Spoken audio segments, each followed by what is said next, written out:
Le but de cette vidéo, c'est de partager mon expérience en tant que développeur web front-end.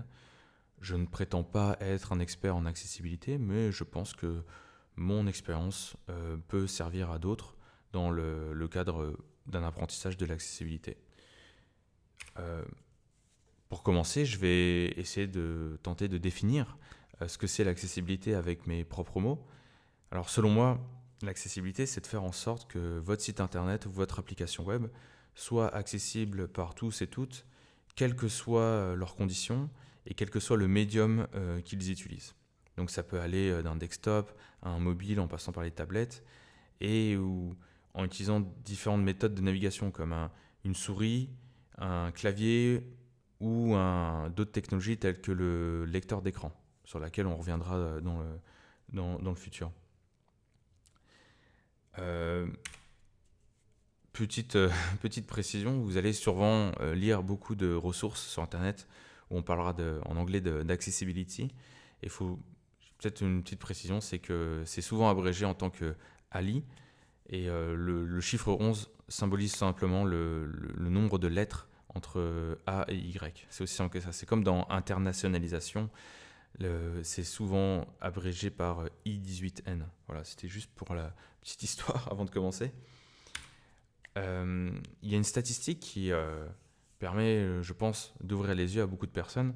C'est que selon l'Organisation mondiale de la santé, il y a plus d'1 milliard de personnes qui ont une forme de handicap sur Terre. Donc on peut facilement extrapoler qu'il y a une forte probabilité qu'il y ait des utilisateurs avec une forme de handicap qui vont utiliser votre site internet ou votre application web. Et, et donc c'est pour ça que c'est important de faire en sorte que votre site soit accessible. Alors, il peut y avoir énormément de sortes de handicaps, comme par exemple on peut parler de daltonisme, de cécité, ou d'autres formes telles que des maladies qui vous empêcheraient d'utiliser une souris correctement, donc qui vous forceraient à utiliser un clavier uniquement dans le but de naviguer sur un site internet. Donc on va le voir aussi dans les démonstrations qui vont venir, c'est que l'accessibilité, ça couvre énormément de cas d'utilisation. L'accessibilité, c'est bénéfique pour tout le monde. Donc le fait d'optimiser votre expérience utilisateur, enfin pas forcément d'optimiser, en fait de juste de la rendre accessible, c'est un peu une base, j'ai envie de dire, lors de la construction d'un site internet ou d'une web app. Le fait que ça soit de travailler sur l'accessibilité, ça va être bénéfique, comme un effet de ruissellement, ça va être bénéfique pour tout le monde. Comme je le disais, par exemple, là je parlais de la navigation au clavier, il y a des utilisateurs qui ne sont pas en situation de handicap et qui préfèrent tout simplement naviguer uniquement avec un clavier, donc via la touche tabulation. Et, et donc c'est un bon exemple pour dire que faire en sorte que le site soit accessible, c'est pas juste pour les utilisateurs en situation de handicap, c'est vraiment tout le monde va en bénéficier. Donc je pense que c'est un bon argument pour faire en sorte que votre application soit accessible.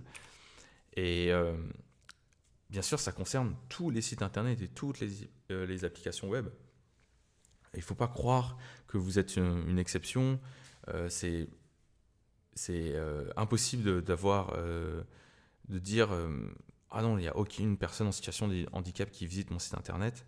Même, et on pourrait dire, même si vous étiez dans une équipe, je sais pas, vous êtes en train de développer un outil interne, même des employés pourraient avoir des nouveaux employés dans le futur pourraient venir avoir une forme de handicap comme du daltonisme par exemple. Donc imaginez vous n'avez jamais prêté attention au contraste des couleurs dans votre application, ça pourra avoir des conséquences plutôt négatives sur l'expérience utilisateur de votre projet. Donc oui, je pense que... Et je voulais voir, il y a une autre information plus tard qui je pense qui va vous convaincre. Mais avant tout, je vais juste dire que ça nécessite une collaboration entre toutes les personnes dans le projet. Donc c'est pas juste un problème pour les designers ou les designeuses, c'est pas juste un problème pour les développeurs et les développeuses front-end. Tout le monde je veux dire, a sa pierre à ajouter à l'édifice. Tout le monde doit contribuer, tout le monde, je dirais même, doit essayer d'être proactif à ce sujet. Donc on parlait des développeurs, des développeuses, designers, designeuses, mais aussi les testeurs et testeuses de l'application. Vraiment du début de la conception, des prototypes et de la réalisation finale, et des tests, contrôle de qualité, etc. Tout le monde a quelque chose à faire. Et alors, c'est pas pour. J'essaye pas de vous faire peur, mais c'est un peu. Quand je parlais que tout le monde est. Ça concerne tous les sites internet d'applications. Sachez qu'il y a des législations dont, selon les pays, les législations sont différentes. Et dans certains pays, on a vu des sites internet se faire poursuivre en justice parce que leur site n'était pas accessible. Je dirais qu'en France, je ne suis pas du tout un expert de la législation française, mais en France ou au Canada, il y a des législations qui forcent par exemple toutes institutions publiques, comme par exemple, imaginez le site pour déclarer vos impôts. Si ce site n'était pas accessible, il y aurait des millions de citoyens français qui auraient beaucoup de difficultés, voire ce serait presque impossible pour eux de déclarer leurs impôts. Donc c'est vraiment un problème extrêmement important. J'ai parlé de technologie ou de médium jusqu'à maintenant. Donc, une de ces technologies qui aide certaines personnes en situation de handicap, qui ont par exemple des problèmes de vision, ils vont utiliser ce qu'on appelle un lecteur d'écran ou un screen reader en anglais. Il y a plusieurs lecteurs d'écran. C'est marrant, c'est un peu comme dans le cadre des navigateurs web, il n'y a pas un seul standard, il y a plusieurs applications qui se partagent le marché. Il y a VoiceOver qui est le lecteur d'écran fourni avec macOS ou iOS. Et il y a d'autres comme NVDA ou JAWS qui sont plutôt des lecteurs d'écran utilisés sur Windows. Quand j'ai parlé de VoiceOver, j'ai bien précisé iOS parce que il est possible d'utiliser un lecteur d'écran sur un mobile ou une tablette. Donc, quel que soit le système d'exploitation, Android ou iOS, il est possible d'utiliser un lecteur d'écran. Et il y a des millions de gens qui font ça tous les jours. Donc, c'est vraiment important à comprendre. Dans le cadre de Android, si je ne dis pas de bêtises, c'est Talkback qui est utilisé. Et pour iOS, c'est VoiceOver, c'est comme sur macOS. Donc, je vous propose maintenant, c'est de faire une petite démonstration de à quoi ça ressemble, à quoi ressemble tout simplement à quoi ressemble l'utilisation d'un lecteur d'écran. Donc, il y a plusieurs manières de démarrer un VoiceOver sur macOS, ou que ce soit JAWS ou NVDA. Vous pouvez utiliser des raccourcis clavier ou vous pouvez avoir des raccourcis sur votre desktop, etc. Moi, ce que j'aime bien, c'est là dans le menu du haut, j'ai un petit raccourci VoiceOver. Là, vous avez sûrement entendu VoiceOver parler. Et en général, VoiceOver va donc va lire ce qu'il y a à l'écran. Il va regarder chaque élément de votre document HTML. Donc, parce que rappelez-vous, je ne suis pas là pour faire un cours de développement web ou de HTML, mais un site internet, que ce soit une application ou un site statique comme le mien ou une page Wikipédia par exemple, ça reste un document HTML avec des tags sémantiques comme des paragraphes, des tags pour les titres qui vont du niveau 1 à 6, des barres de navigation, des liens, des boutons, etc. Bref, que des tags HTML qui ont de la sémantique. Et non pas les tags tels que div et span qui n'ont aucune sémantique. Et donc, ces tags avec de la sémantique vont être reconnus par le lecteur d'écran, et donc il va à la fois lire leur contenu, mais aussi annoncer leur type. Par exemple, là, si j'utilise mon clavier avec... alors, c'est un raccourci CT sur mon ordinateur à moi. J'utilise CTRL-Option et les flèches de navigation. Vous voyez là que je suis sur le switch en haut à droite qui permet de changer le dark mode et le light mode. On en reviendra un peu plus tard là-dessus. Je vais plutôt montrer des exemples un peu plus simples maintenant. Là, vous voyez que j'ai une bannière. Et en fait, c'est simplement le header dans mon HTML qui est lu comme une bannière. Ici, j'ai mon image où on voit qu'il annonce le portrait de Sylvain Mann, c'est mon nom. Et donc, c'est parce que cette image a un attribut alt qui contient la chaîne de caractères, le portrait de Sylvain Mann. Là, on va naviguer sur le heading level 1. C'est donc le H1 de mon document qui contient Sylvain Mann. Web Developer, c'est le titre de niveau 2, etc. Là, je quitte le header et là, maintenant, je vais dans la main navigation. Alors main navigation, je vous montrerai plus tard le HTML. C'est juste un ARIA label que j'ai mis sur mon tag navigation qui permet donc de donner un peu plus de contexte au lecteur d'écran. Ce que je n'ai pas dit là, vous voyez le contenu de mon header utilise du CSS de type Flex. Le screen reader le seul CSS. Alors je ne vais pas donner une liste exhaustive du CSS qui a qui a un effet sur le comportement du lecteur d'écran, mais tout ce qui est display known et visibility hidden va être ignoré par le lecteur d'écran. Donc, et sinon, il va lire comme si vous lisez votre HTML ligne par ligne ou balise par balise. C'est comme ça que le lecteur d'écran va fonctionner. Si par exemple vous prenez un élément qui est en bas du document HTML et vous le mettez tout en haut via par exemple une position absolue, le lecteur d'écran ne va pas prendre en compte la position par rapport au CSS. C'est vraiment la position dans le document HTML. Et donc là, je vais continuer, je me balade dans ma navigation, j'ai une liste de 4 items et il va me dire chaque item, il est 2 sur 4, 3 sur 4, 4 sur 4, etc. Et là, je quitte ma liste, je quitte ma navigation et maintenant j'entre dans le contenu principal. Et je peux aller dans chaque paragraphe et aller dans mon footer, il va me lister chaque lien, etc. Donc là, je vais terminer le lecteur d'écran et je vais vite fait regarder mon HTML. On peut, par exemple, si j'inspecte ici, on peut voir que je parlais d'un header, c'est donc la bannière qu'il avait annoncée. Ici, j'ai ma navigation qui a un ARIA label main navigation qui contient donc la liste avec les 4 items et chaque item est un lien. Et on peut voir, par exemple, ici, on a le ARIA current page. Peut-être que ça a été un peu rapide, mais le lecteur d'écran était capable de dire About Me et le lien de la page courante. Donc c'est vraiment. Vous voyez ici, si vous créez cette barre de navigation, vous allez faire du CSS, vous allez faire peut-être des petits effets d'over, des petits effets de transition comme ça. Ce qui est important, c'est de faire des effets de focus. C'est toujours important de montrer où est le focus, où est-ce qu'il est positionné. Vous avez le droit d'avoir un effet personnalisé, comme là, vous voyez sur le switch pour le dark mode ou le light mode. Il y a un effet un peu plus luisant, c'est pas un effet par défaut, c'est vraiment du custom CSS. Vous avez le droit de faire ça, mais l'important c'est vraiment que le focus soit bien visible et que les couleurs, il n'y ait pas de problème de contraste. Par rapport justement à ce switch, on peut regarder, ça a l'air comme ça d'un switch, et on pourrait tenter de faire juste une accumulation de divs et de span et que sais-je, dans le but de construire ce switch, et c'est un peu c'est le cas, mais il faut toujours, même si visuellement ça fonctionne, je peux cliquer dessus, on pourrait imaginer j'ajoute à la div des événements, des event listeners, etc. Mais ça serait un peu aller dans une mauvaise direction parce qu'il faut ne pas oublier que un lecteur d'écran, la majorité des utilisateurs qui utilisent un lecteur d'écran, ils ne vont pas regarder votre page. C'est le lecteur d'écran qui va dicter ce qu'il y a dans le document HTML. Donc là, c'est pas moi qui ai construit ce switch, j'ai utilisé un composant disponible qui a été open source, qui s'appelle React Toggle.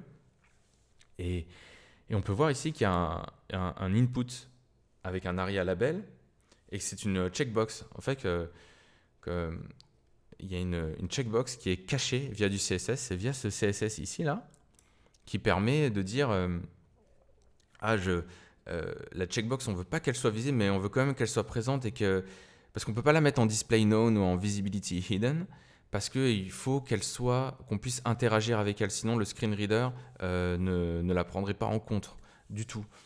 Et on peut remarquer aussi que les petits emojis, ils ont tous un petit ARIA label, parce que c'est comme des images. Comme si c'était une image là, de mon portrait, il faut toujours un texte alternatif. Et donc ça peut être fait via un ARIA label. C'est comme par exemple si un jour vous créez on va voir ça dans un exercice, il y a un petit bouton, vous pouvez rajouter, c'est un bouton qui a un icône à l'intérieur, vous pouvez rajouter un ARIA label à l'icône. Donc si on redémarre le screen reader et que je vais focuser ce petit switch, vous savez, you are currently on a checkbox. Donc, il reconnaît que je suis sur une checkbox. Et là, il va dire uncheck et checked. Donc, c'est très bien fait. Et là, vous avez vu, il disait choisissez entre le dark mode et le light mode.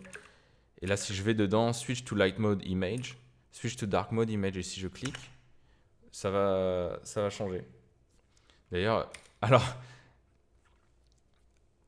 comme c'est une checkbox, ça va juste toggle. Donc c'est intéressant. Il faudra que je fasse attention au nom des images. Elles sont un peu trompeuses. Vous voyez comme quoi je ne suis pas encore parfait en accessibilité. Il y a toujours des améliorations possibles. Bref, ça c'était une application rapide sur comment on utilise le lecteur d'écran.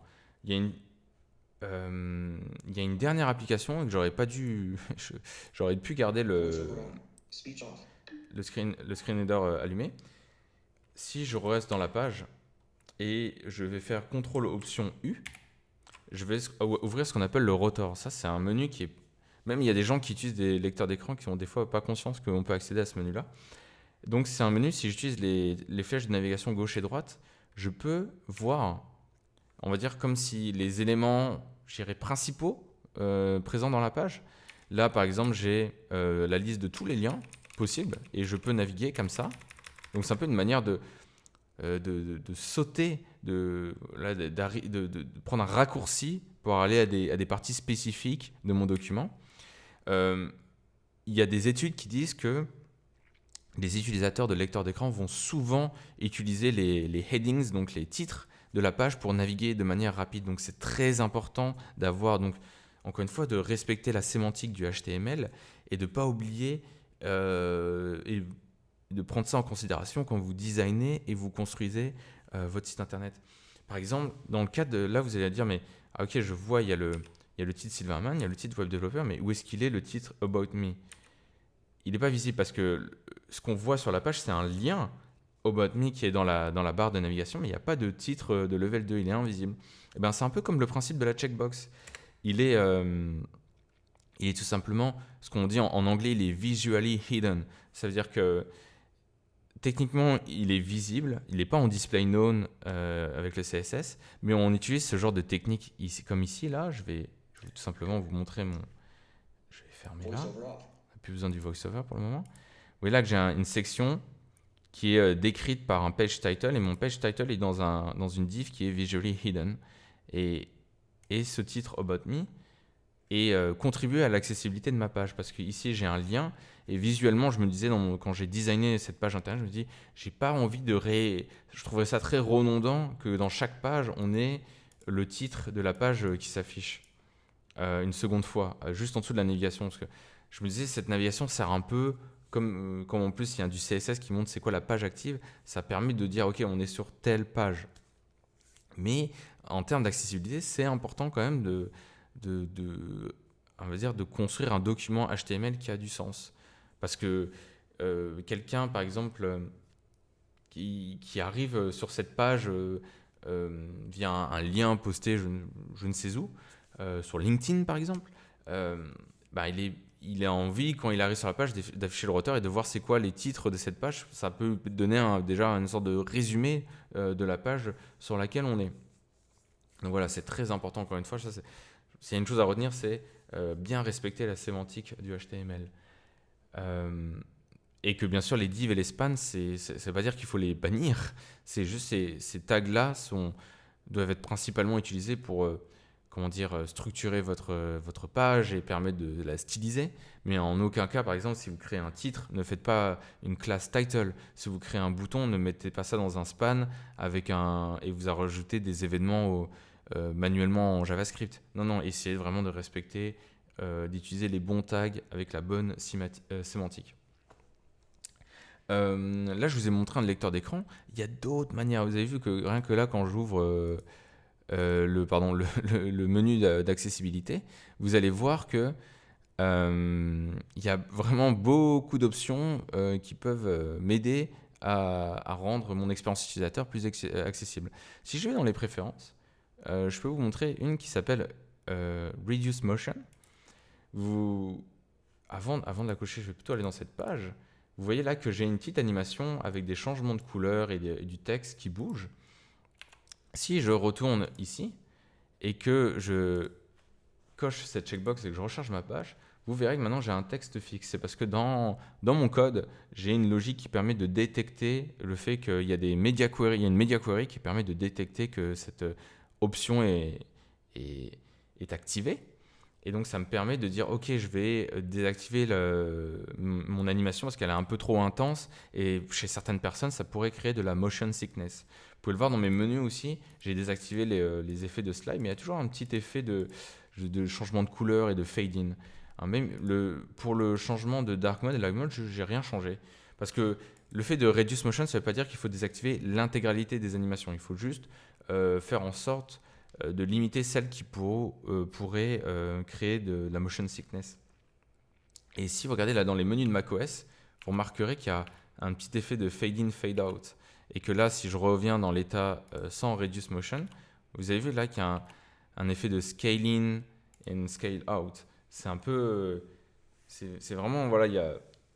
encore une fois, vous voyez, si vous travaillez avec un designer ou une designeuse, c'est des choses que vous devez penser en amont lors du design. Tiens, mais alors, si on a cette animation, elle est un peu intense, qu'est-ce que vous pensez qu'on devrait faire si Reduce Motion est allumé, etc. Voilà, c'est ce genre de discussion qu'il faut essayer d'être proactif et d'avoir en amont avant de ne pas attendre la fin du projet pour faire ça. Quand je vous ai montré un petit graphique là dans ma présentation qui montrait la distribution des lecteurs d'écran. Ça vient d'un site internet qui s'appelle Assistive Labs et c'est un site que je trouve super bien. C'est un peu comme, je ne sais pas si vous connaissez Browser Stack, qui permet de tester différents navigateurs web sur différents systèmes d'exploitation sans que vous ayez à installer et à paramétrer une machine virtuelle sur votre ordinateur.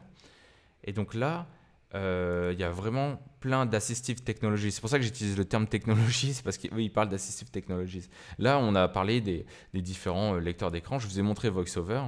Je vous ai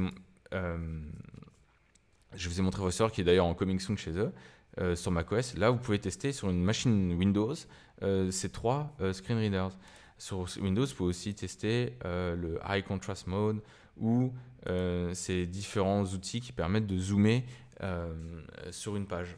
Donc c'est vraiment très intéressant et ça vous ferait gagner beaucoup de temps. C'est comme sur Browser Stack, vous n'avez pas besoin, encore une fois, d'installer de machines virtuelles. Parce que vraiment, moi qui suis sur macOS, c'est très compliqué d'essayer de tester NVDA, par exemple. Parce qu'il faut passer par une machine virtuelle, etc.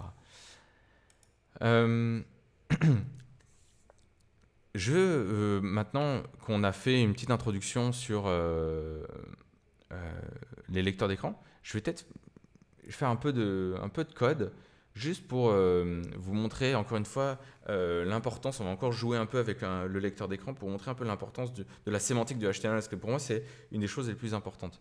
Bien sûr, il y a plein de choses comme par exemple gérer les couleurs, etc. On va voir ça après, mais je vais vous montrer un autre exemple. Voilà, j'avais pris ce petit bouton ici que j'avais modifié le code de mon site en avance pour préparer un bouton qui permet de faire comme un effet qui va afficher et cacher. Vous n'avez pas besoin de comprendre ce qui se passe ici, hein, c'est du React, c'est pas grave si vous ne connaissez pas React, mais regardez, j'ai un petit booléen, une valeur booléenne vrai ou faux qui va permettre de dire est-ce qu'on affiche ou pas la navigation. Vous savez, comme sur mobile, on a souvent ce genre de menus qui permettent, voilà, comme ici. Alors on va essayer de réduire, voilà, de passer en responsive. Imaginez, voilà, on a ce menu là qui permet, bien sûr, là il y a pas, c'est très moche, c'est très brut de décoffrage, il n'y a pas d'animation, c'est pas le but là. Le but c'est plus vraiment de penser en termes de HTML. Donc voilà, si on regarde mon bouton, on regarde qu'il y a, il y a rien, il n'y a pas de texte. Donc c'est juste un emoji. On peut essayer de voir qu'est-ce que dit le VoiceOver quand je focus ce bouton.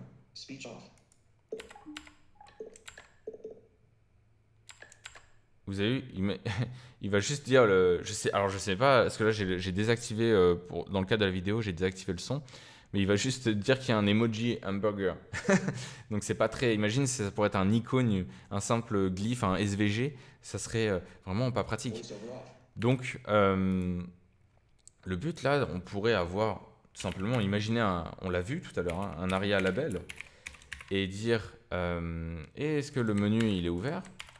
C'est un peu vraiment, je refais un peu la logique qu'on a vue avec la checkbox de mon dark mode, light mode juste avant. Est-ce que donc là, quand c'est ouvert, on va dire qu'on va fermer le menu. Et est-ce que là, mon menu il est fermé, donc c'est ouvrir menu. On va pas. C'est vraiment un texte très simple. Bien sûr, un designer dirait sûrement que on peut faire mieux, mais c'est un bon début. C'est mieux que, je dirais que c'est mieux que rien.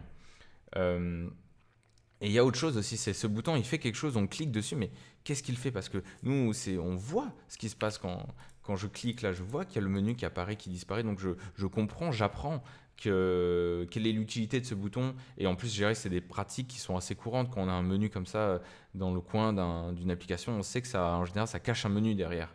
Euh, mais dans le cadre, si vous utilisez un lecteur d'écran, c'est peut-être que vous allez deviner, mais excusez-moi, peut-être que vous allez deviner, mais vous êtes, si vous êtes arrivé sur le site internet pour la première fois, vous n'êtes pas censé savoir ce qui se passe. Donc il y a d'autres tags. On a vu le tag, enfin pas le tag, excusez-moi, l'attribut ARIA label. On pourrait avoir l'attribut ARIA expanded qui permet de passer un booléen. Et normalement en VS Code, il va me dire, voilà, est-ce que cet élément, il contrôle un autre groupe d'éléments qui va être collapsé ou étendu. Dans mon cas, on pourrait dire ouvrir et fermer. Et donc là, la combinaison de ARIA expanded et de ARIA label permet quand même grandement d'améliorer l'accessibilité de mon bouton. Là, vous voyez, c'est écrit ouvrir menu, c'est collapse. Donc je sais c'est quoi un peu le state, le statut de mon bouton. Donc si j'appuie dessus, il va être maintenant il va dire qu'il peut fermer. Le focus est toujours sur le bouton, donc je peux fermer si je veux, fermer ou ouvrir. Et il m'a dit qu'il est expanded, non? Alors là, on peut rentrer dans des débats. Est-ce que par exemple, si on était vraiment en train de construire un menu mobile accessible, peut-être qu'on voudrait que le focus aille sur le premier élément de la liste. Et on pourrait imaginer peut-être un focus trap, c'est-à-dire que si j'appuie sur tabulation, ça va faire une loop, une boucle au sein de ce menu. On ne pourrait pas en sortir tant qu'on ne le ferme pas. Voilà, c'est certaines. Il y a encore là, c'est des discussions à avoir avec votre designer, c'est des tests à faire avec des vrais utilisateurs pour voir qu'est-ce qu'ils en pensent, comment ils réagissent. Là, c'est vraiment, je dirais que c'est plus du cas par cas. Donc voilà, ça c'était une longue introduction sur les lecteurs d'écran. Mais c'est important de faire ces tests manuels. Je pense, selon moi, quand vous faites par exemple une pull request en tant que développeur, c'est important vous allez faire des tests, là comme vous voyez, en responsive avec le responsive mode. Vous allez faire des tests sur desktop, sur différents navigateurs. C'est important au moins d'utiliser au moins un lecteur d'écran, surtout si vous créez un nouveau composant qui a du HTML, etc., pour être sûr que le lecteur d'écran interagit correctement avec votre nouvelle fonctionnalité ou votre nouvelle page. Mais il y a des outils. Si je retourne dans mes slides, il y a des outils qui vous permettent, on va dire, d'accélérer et de vous rendre plus efficace dans la détection et la recherche de problèmes d'accessibilité dans votre page. Donc, si on retourne sur mon site internet, on peut fermer le localhost, on va rester sur la version finale. Je vais peut-être recharger, voilà. Et dans les Chrome DevTools, déjà, vous voyez ici, il y a le Accessibility Tree. C'est à peu près, ma compréhension, c'est que c'est ce que voit, entre guillemets, le lecteur d'écran. Vous voyez, c'est comme si on avait retiré les divs et les spans et on se concentre vraiment sur la sémantique et le contenu de ce document HTML. On voit par exemple que là, ma navigation, c'est la fin ici qui parle external links.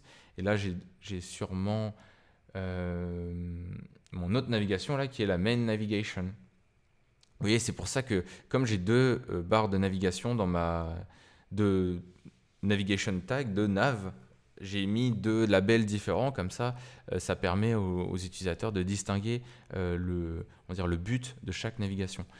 Euh, et donc on peut voir le texte et les images, leur texte alternatif, etc. Et c'est vraiment très... Là, on voit par exemple, on a la région, c'est mon tag section qui est décrit par ce titre qui est invisible. Et là, on a tous les headings et les paragraphes, etc. Euh, on parlait, il y a... Ça, c'est des outils qui sont intégrés au Chrome DevTools. Il y en a un autre qui s'appelle Lighthouse. Alors, peut-être vous êtes au courant, ça permet de générer un rapport qui va... Voilà, il y a toutes ces catégories, performance, accessibilité, bonne pratique, SEO et Progressive Web App. Vous pouvez choisir quel rapport vous voulez générer. Dans notre cas, on va juste pour des questions de rapidité, on va juste générer un rapport en termes d'accessibilité. On va pas trop essayer de ne pas perdre trop de temps. Donc là, il recharge la page, il passe ses tests. Et là, on voit que j'ai un score de 100 sur 100 et j'ai passé 22 audits. Et il y en a 22 autres qu'ils ont jugé non applicables. Donc, genre, ma page n'est pas concernée par ces audits-là. Ce qui est intéressant, c'est que pour chaque audit, si vous êtes curieux, vous pouvez lire et en savoir plus, c'est qu'est-ce qu'elle fait cette audit, pourquoi elle est nécessaire, etc.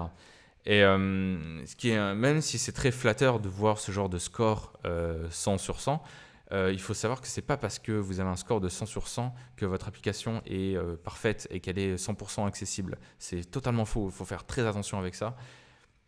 Parce que peut-être il y a des parties de votre application qui sont en display none, qui demandent des interactions. Comme par exemple là, si je démarre, je passe en light mode et que je relance un rapport, vous allez voir qu'il va y avoir des erreurs. Et donc c'est pour montrer que il ne faut pas vraiment se dire « Ah, c'est bon, c'est terminé, j'ai mon score de 100 ». Non. Il faut des fois faire des audits un peu plus approfondis. Et là, il va me dire j'ai des problèmes avec tous mes textes. En fait, c'est un problème que j'ai dans mon design, qu'il faudra que je change dans le futur. C'est tous mes liens ont un problème de contraste. Ça veut dire des gens qui pourraient avoir des problèmes de vision pourraient avoir une grande difficulté à lire le contenu de chacun de mes liens. On peut voir ça aussi si, par exemple, vous inspectez un lien comme ce lien ici et que vous cliquez ici. Vous allez voir qu'il y a deux scores de contraste ici avec ces 2 lignes et que je peux essayer de bouger changer la couleur pour essayer de trouver quelque chose qui est un peu mieux. Vous voyez là, j'ai changé la couleur et je passe ce premier première validation, mais il y a une deuxième validation qui est un peu plus intense. Et si vous en avez avoir un peu plus d'état, là, je vous invite à cliquer dessus. Vous allez avoir qu'est-ce que ça signifie ce double A et ce triple A. Et vous voyez comme quoi, en général, c'est plutôt des designers qui font ce travail, mais un développeur peut s'assurer que tout se passe bien, que ça a été correctement intégré. Ou un testeur pourrait se dire, est-ce que le développeur a bien appliqué les couleurs dictées par le designer. Enfin, il ne va pas forcément vérifier que c'est exactement le bon code couleur, mais au moins il pourrait vérifier que c'est quand même des couleurs accessibles. Il y a une alternative à Lighthouse que je préfère et que je trouve beaucoup plus rapide et même beaucoup plus complète, qui fait selon moi qui a le même effet, c'est le Axe DevTools. Donc là, c'est une extension Chrome que vous allez devoir installer manuellement, mais qui est gratuite. Enfin, ces fonctionnalités que je suis en train d'utiliser sont gratuites. Et là, vous avez vu qu'il me parle qu'il y a plein d'éléments que je peux highlight. Et là, il va me dire tous ces éléments, ils ont des problèmes et que je peux faire quelque chose. Il me donne des indications. Comment je peux essayer, je peux en avoir plus d'infos, etc. Donc c'est vraiment très utile. Et vous allez voir, il y a vraiment différents types, mineurs, serious, etc. Et encore une fois, là-dessus, si je recharge ma page et que je me mets en dark mode et que je refais un coup, il va peut-être me dire que... Ah bah non, même pas, il va rien me dire sur celui-là. Encore une fois, là, j'ai pas de problème, mais ça veut pas dire que ma page est parfaite. Il faut vraiment faire très attention à ça. Mais c'est un bon outil bon outil pour DT. Ça peut être trigger dans une CI, etc.